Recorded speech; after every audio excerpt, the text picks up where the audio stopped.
अस्सलाम वालेकुम दोस्तों। जो दोस्त इंस्पेक्टर इनलैंड रेवेन्यू की तैयारी कर रहे हैं तो दोस्तों रिटन टेस्ट में और रिटन टेस्ट के बाद जब इंटरव्यू होता है तो इस टाइप के क्वेश्चंस पूछे जाते हैं कैंडिडेट से। तो दोस्तों आप इसको लाजमी देख लीजिएगा, ये एमसीक्यूज़ में ही पूछा जा सकता है और इंटरव्यू पैनल भी आपसे पूछ सकता है। तो चलिए स्टार्ट कर लेते हैं। What is the main difference income tax and sale tax. तो दोस्तों इसमें जो मेन डिफरेंस है, सेल टैक्स जो है गुड्स और जो है कंपनी का जो प्रॉफिट होता है उस पे लगता है। ठीक है, और ये जो है मंथली इसका रिटर्न भरा जाता है, जबकि इनकम टैक्स जो है एनुअली भरा जाता है। और ये सैलरी पर्सन हो गया या कोई बिजनेस पर्सन हो गया उस पर चार्ज किया जाता है।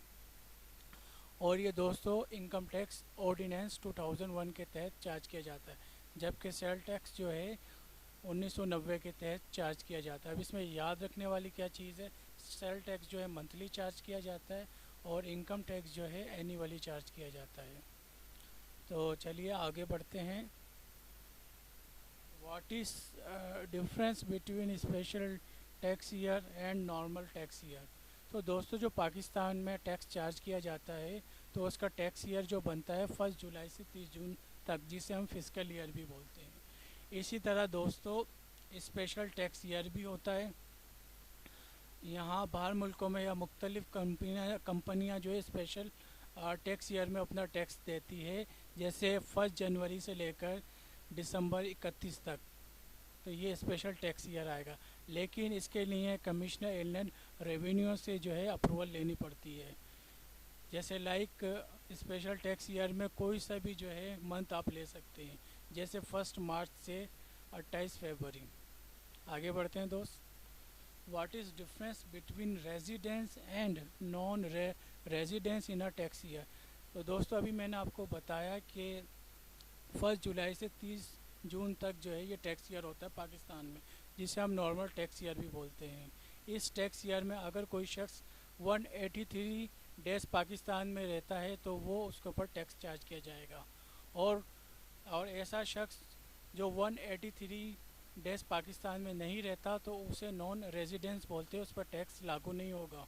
तो आगे बढ़ते हैं। What is difference between duty and taxes. तो दोस्तों टैक्सेस जो है हम सेल टैक्स 1990 के तहत और जो है इनकम टैक्स ऑर्डिनेंस 2001 के तहत लेते हैं, और कुछ जगहों पे फेडरल एक्साइज ड्यूटी भी ली जाती है, वो भी टैक्स में आता है। इसमें जो है दोस्तों हम जो गुड्स और व्हीकल्स बाहर मुल्क से मंगवाते हैं और कस्टम एक्ट 1969 के तहत मंगवाते हैं तो उसे ड्यूटी कहा जाता है। तो ये स्लाइटली डिफरेंस है ड्यूटी और टैक्स में। What is association person and company. तो दोस्तों एसोसिएशन पर्सन का दूसरा नाम जो है पार्टनरशिप भी है। पार्टनरशिप में कम से कम 2 बंदे और ज़्यादा से ज़्यादा 20 होते हैं, और ये पार्टनरशिप एक्ट 1932 के तहत नाफिज किया जाता है। जबकि कंपनी जो होती है पहले वो 1984 के एक्ट के तहत जो है बनती थी, लेकिन अब ये अमेंडेड हो गया है, 2017 का एक्ट आया, और इसके लिए कंपनी का लाजमी रजिस्टर होना सिक्योरिटी एंड एक्सचेंज कमीशन और पाकिस्तान में रजिस्टर होना लाजमी है। तो ये इस पर स्लाइटली डिफरेंस है।